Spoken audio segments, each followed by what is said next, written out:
السلام علیکم ورحمۃ اللہ وبرکاتہ۔ بسم اللہ الرحمن الرحیم۔ میں نے خودکشی کا فیصلہ کر لیا تھا کیونکہ میں اپنی زندگی سے بہت تنگ آ چکی تھی۔ اس مقصد کے لیے میں نے بازار سے ایک مضبوط رسی بھی خرید لی تھی۔ میں نے خودکشی کے لیے پھندا اپنے گلے میں ڈالا اور دوسرے ہی لمحے پھانسی کے پھندے پر جھولنے ہی والی تھی کہ اچانک عزیزان، آج کی یہ تحریر پڑھنے اور سننے کے بعد آپ کے ایمان کا پودا سرسبز و شاداب ہو جائے گا۔ جمعہ کو نماز عصر کے بعد باپ بیٹے کا معمول تھا کہ وہ لوگوں کو دین کی دعوت دینے کے لیے اپنے گھر سے نکلتے، بازار کے وسط میں سڑک کنارے کھڑے ہو جاتے، آتے جاتے لوگوں میں اسلامی لٹریچر تقسیم کرتے۔ باپ مقامی مسجد میں خطیب ہیں۔ ان کا 11 سالہ بیٹا گزشتہ کئی سالوں سے موسم کی شدت کی پرواہ کیے بغیر اپنے والد کے ساتھ جاتا تھا۔ امسٹرڈیم ہالینڈ کا دارالحکومت ہے۔ یورپ کا یہ چھوٹا سا ملک بے حد خوبصورت ہے۔ یہاں بے حد و حساب پھول پیدا ہوتے ہیں، بارشیں کثرت سے ہوتی ہیں، اس لیے یہاں ہر طرف ہریالی ہی ہریالی نظر آتی ہے۔ دودھ کی پیداوار اور اس کی پروڈکٹ کے اعتبار سے یہ ملک بڑا مشہور ہے۔ کتنی ہی مشہور زمانہ کمپنیاں یہاں سے خشک دودھ دنیا بھر میں سپلائی کرتی ہیں۔ اس روز موسم بڑا ہی خراب تھا۔ صبح سے ٹھنڈی ہوائیں چل رہی تھی، یخ بستہ سردی کے ساتھ ساتھ وقفے سے بارش بھی ہو رہی تھی۔ جمعہ کا دن تھا اور معمول کے مطابق باپ بیٹے کو لٹریچر تقسیم کرنا تھا۔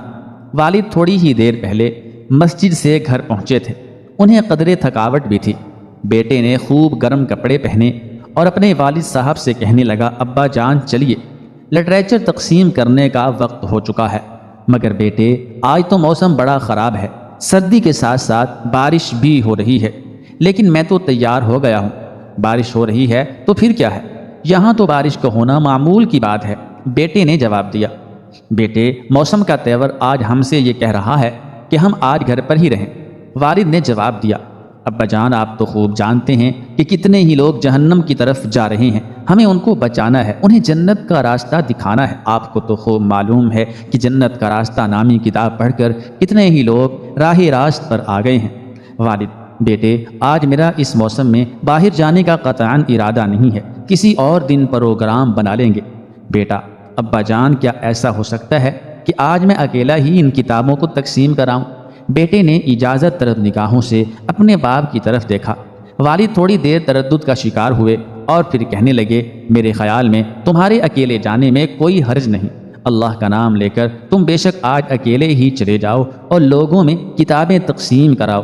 والد نے بیٹے کو جنت کا راستہ نامی کتاب کچھ کتابیں پکڑائیں اور اسے فی امان اللہ کہہ کر اور الوداع کر دیا۔ قارئین کرام، اس بات کو ذہن میں رکھیں کہ ہمارے اس ننھے داعی کی عمر صرف 11 سال ہے۔ اسے بچپن ہی سے اسلام سے شدید محبت ہے اور وہ نہایت شوق سے دین کے کاموں میں پیش رہتا ہے۔ ننھا داعی گھر سے نکلتا ہے، اس کا رخ بازار کی طرف ہے جہاں وہ کافی عرصہ سے لٹریچر تقسیم کرتا چلا آ رہا ہے۔ اب وہ بازار میں اپنی مخصوص جگہ پر کھڑا ہے۔ وہ اپنی مسکراہٹ سے لوگوں کو اپنی طرف متوجہ کرتا ہے، ان کو سلام کرتا ہے، انہیں روکتا ہے، ان سے بات چیت کرتا ہے، مسکراتے ہوئے ان سے کہتا ہے، دیکھیے سر، میں آپ کو بتانا چاہتا ہوں کہ آپ کا رب آپ سے شدید محبت کرتا ہے۔ وہ انہیں کتاب پیش کرتا ہے، ان سے کہتا ہے، جناب یہ فری ہے، یہ آپ کے لیے ہے۔ ان میں کچھ لوگ اس ننھے لڑکے سے کتاب لے لیتے ہیں، کچھ چھانے اچکا کر آگے نکل جاتے ہیں۔ کچھ کتابیں تقسیم کرنے کے بعد اب اس کا رخ قریبی محلے کی طرف ہے۔ وہ بعض گھروں کے دروازوں پر دستک دیتا ہے، اگر کوئی باہر نکلتا ہے تو مسکراتے ہوئے اسے کتاب کا تحفہ پیش کرتا ہے۔ کوئی قبول کر لیتا ہے، کوئی انکار کرتا ہے، مگر وہ ان چیزوں سے بے پرواہ اپنے مشن میں لگا ہوا ہے۔ کتابیں تقسیم کرتے ہوئے کم و بیش 2 گھنٹے گزر چکے ہیں۔ اب اس کے ہاتھوں میں آخری کتاب رہ گئی ہے۔ وہ اس سوچ میں تھا کہ یہ آخری کتاب کسے دی جائے۔ اس نے گلی میں آنے جانے والے کئی لوگوں کو اپنی طرف متوجہ کیا اور انہیں کتاب دینے کی پیشکش کی، مگر انہوں نے شکریہ کہہ کر انکار کیا اور آگے چل دیے۔ گلی میں ایک جگہ جہاں بہت سارے گھر ایک ہی ڈیزائن کے بنے ہوئے ہیں، وہ ان میں سے ایک گھر کا انتخاب کرتا ہے اور اس کے دروازے پر جا کر گھنٹی بجاتا ہے۔ کسی نے جواب نہ دیا۔ اس نے بار گھنٹی بجائی، مگر اندر مکمل خاموشی تھی۔ نہ جانے اسے کیا ہوا، یہ اس کے طریقہ کار کے خلاف تھا کہ وہ کسی کے دروازے کو اس طرح بجائے، مگر آج اس نے دروازے کو زور سے بجانا شروع کر دیا۔ زور سے کہا، کوئی اندر ہے تو دروازہ کھولو۔ اندر بدستور مکمل خاموشی تھی۔ وہ مایوس ہونے لگا۔ اس نے کچھ سوچا اور آخری بار اپنی انگلی گھنٹی پر رکھ دی۔ گھنٹی بجتی رہی اور آخرکار اسے قدموں کی چاپ سنائی دینے لگی۔ اس کے دل کی حرکت تیز ہونے لگی۔ چند لمحوں بعد آہستگی سے دروازہ کھلتا ہے۔ ایک بوڑھی خاتون چہرے پر شدید رنج و غم کے آثار لیے سامنے کھڑی تھی۔ کہنے لگی، ہاں میرے بیٹے، بتاؤ میں تمہاری کیا مدد کر سکتی ہوں؟ ننھے دائی نے مسکراتے ہوئے کہا، نہایت ہی معزز خاتون، اگر میں نے آپ کو بے وقت تنگ کیا ہے تو اس کے لیے میں آپ سے معافی چاہتا ہوں۔ دراصل میں آپ کو بتانا چاہتا ہوں کہ آپ کا رب آپ سے حقیقی اور سچی محبت کرتا ہے، آپ کا ہر طرح سے خیال رکھتا ہے۔ میں کچھ کتابیں تقسیم کر رہا تھا، میرے پاس یہ آخری کتاب بچی ہے۔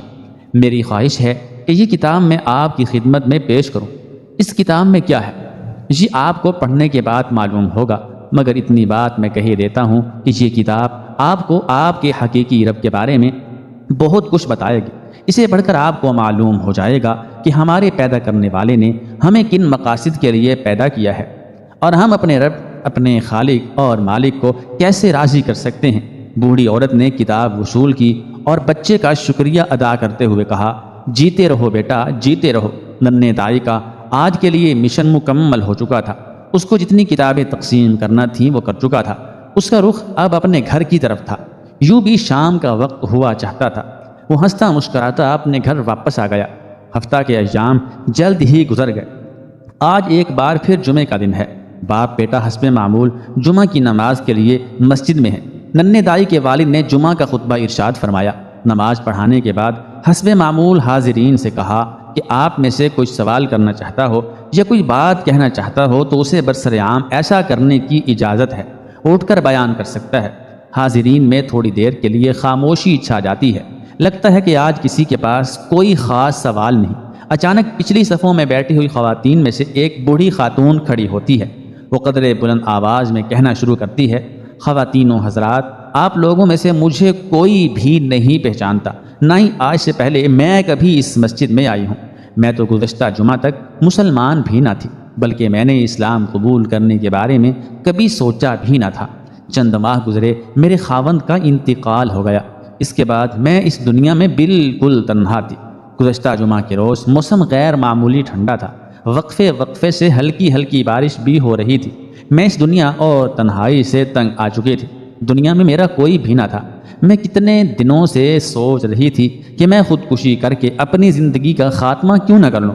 جب میرا خاوند نہیں رہا تو میں اس دنیا میں رہ کر کیا کروں گی؟ بالآخر گزشتہ جمعے کو میں نے خودکشی کرنے کا فیصلہ کر ہی لیا۔ میں بازار گئی، وہاں سے ایک نہایت مضبوط رسی خریدی۔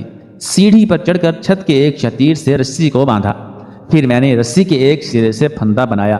اگلا مرحلہ یہ تھا کہ کرسی کو اپنے قریب کر کے مجھے اس پر پاؤں رکھنا تھا اور گلے میں پھندا ڈال کر کرسی کو ٹھوکر مار دینی تھی۔ اس طرح پھندا میرے گلے میں اٹک جاتا اور میری زندگی کا خاتمہ ہو جاتا۔ جو ہی میں نے گلے میں رسی ڈالی، نیچے سے گھنٹی بجنے کی آواز آئی۔ پہلے تو میں نے اس پر کوئی توجہ نہ دی، مگر گھنٹی مسلسل بج رہی تھی۔ میں نے سوچا، میرا ملنے والا کون ہو سکتا ہے؟ مدتیں گزر گئی ہیں، مجھے کوئی ملنے کے لیے کبھی نہیں آیا۔ میں نے فیصلہ کیا کہ میں گھنٹی کو نظر انداز کر دوں اور خودکشی کر لوں۔ ادھر گھنٹی رکنے کا نام نہیں لے رہی تھی۔ کوئی غیر مرئی طاقت مجھ سے کہہ رہی تھی کہ دیکھو دروازے پر کون ہے، لیکن ایک سوال بار بار میرے ذہن میں آ رہا تھا، اس دنیا میں تو میرا کوئی بھی نہیں، پھر یہ گھنٹی دینے والا کون ہو سکتا ہے؟ اسی دوران کسی نے زور زور سے دروازہ پیٹنا شروع کر دیا۔ میں نے سوچا، چلو کوئی بات نہیں، میں خودکشی کے پروگرام کو تھوڑی دیر کے لیے مؤخر کر دیتی ہوں۔ چنانچہ میں نے رسی کو گردن سے اتارا، کرسی کا سہارا لے کر کھڑی ہوئی اور آہستہ آہستہ نچلی منزل کی طرف چل دی۔ میں نے دروازہ کھولا تو ایک بہت پیارا اور خوبصورت بچہ تھا۔ میں نے اس کو دیکھا جو مجھے دیکھ کر مسکرا رہا تھا۔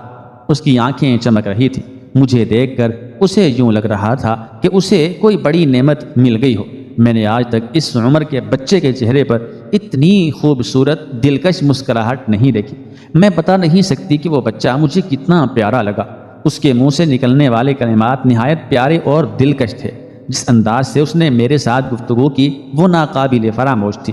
اس نے مجھ سے کہا، ہے معزز اور محترم خاتون، میں آپ کے پاس اس لیے حاضر ہوا ہوں کہ آپ کو بتا دوں کہ اللہ تعالیٰ آپ سے حقیقی محبت کرتے ہیں اور آپ کا ہر لحاظ سے خیال رکھتے ہیں۔ اس نے جنت میں جانے کا راستہ نامی کتاب میرے ہاتھوں میں دیتے ہوئے کہا، اسے اطمینان سے ضرور پڑھ لیجئے۔ وہ خوبصورت اور روشن چہرے والا بچہ جدھر سے آیا تھا ادھر ہی واپس چلا گیا، مگر میرے دل میں شدید ہلچل پیدا کر گیا۔ میں نے دروازہ بند کیا اور نچلی منزل پر ہی بیٹھ کر اس کتاب کا ایک ایک لفظ پڑھنے لگی۔ میں کتاب پڑھتی چلی گئی، یوں لگتا تھا کہ جیسے یہ کتاب میرے لیے اور صرف میرے لیے لکھی گئی ہے۔ میں نے جیسے ہی کتاب ختم کی میرے ذہن میں انقلاب آ چکا تھا، مجھے روشنی مل گئی تھی۔ میں اوپر والی منزل میں گئی، چھت سے رسی کھولی اور کرسی کو پیچھے ہٹا دیا۔ اب مجھے ان میں سے کسی چیز کی ضرورت نہ رہی تھی۔ معزز حاضرین، اس نے لوگوں سے مخاطب ہو کر کہا، میں نہایت سعادت مند اور خوش بخت ہوں کہ میں نے اپنے حقیقی رب کو پہچان لیا ہے، میں نے فطرت کو پا لیا ہے، میں اب الحمدللہ مسلمان ہو چکی ہوں۔ اس اللہ کا شکر ہے جس نے مجھے ہدایت سے نوازا۔ کتاب کی آخری صفحہ پر اس مرکز کا ایڈریس دیا ہوا تھا۔ میں یہاں اس لیے آئی ہوں کہ میں آپ لوگوں کا شکریہ ادا کر سکوں، خصوصاً اس ننھے سے دائی کا جو میرے پاس نہایت ہی مناسب وقت پر آیا۔ بس کہ چند لمحوں کی بات تھی، اگر وہ نہ آتا تو میں جہنم کا ایندھن بننے ہی والی تھی۔ لوگ حیران و ششدر ہو کر بڑھیا کی بات سن رہے تھے۔ جب اس کی بات ختم ہوئی تو مسجد میں بیٹھے ہوئے لوگوں میں شاید ہی کوئی آنکھ ہو جس میں آنسو نہ جھلک رہے ہوں۔ مسجد میں اللہ اکبر کی صدائیں گونج رہی تھی۔ امام مسجد ممبر سے نیچے اترے، سامنے والی صف میں ان کا ننھا دائی بیٹا بیٹھا ہوا تھا۔ انہوں نے روتے ہوئے اسے اپنے بازوؤں میں لیا اور سینے سے لگا لیا۔ وہ کہہ رہے تھے، بیٹے مجھے تم پر فخر ہے، تم صحیح معنوں میں ننھے دائی اور مجاہد ہو۔ مسجد میں شاید ہی کوئی شخص ہو جس کی یہ تمنا نہ ہو کہ کاش اس کا بیٹا بھی اس قسم کا دائی ہوتا۔